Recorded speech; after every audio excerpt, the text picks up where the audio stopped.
To improve critical infrastructure for Naija, federal government don approve 160 billion naira for expenditure for the housing, works, and transportation subsector of the economy.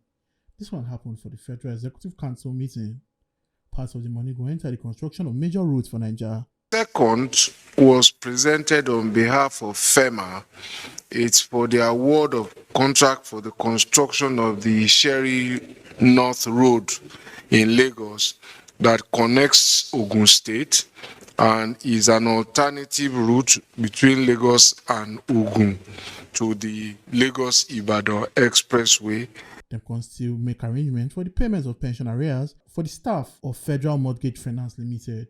The good news is that there is an institutional directive to the PITA to take this over, subject to verification and pay it, I think somewhere in 2020. And them can still approve the upgrade of the Nigerian Port Authority Data Center.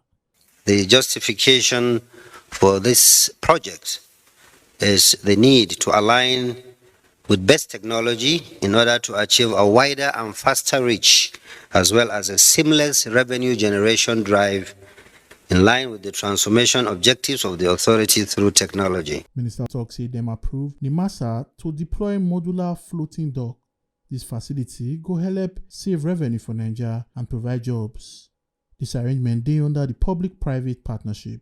This facility, when established and is run, will save the country millions and millions of foreign exchange by way of conservation. How? All cabotage vessels operating in Nigeria today have to go to Cotonou. Most of them have to go to Cotonou in Benin Republic here, as well as Tema in Ghana, in order to access dry docking services.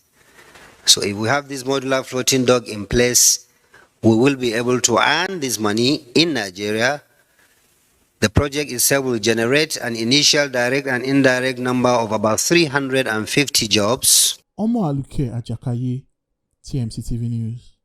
Make una remember say your PVC na be your power. That's what I'm giving the politician on the election day.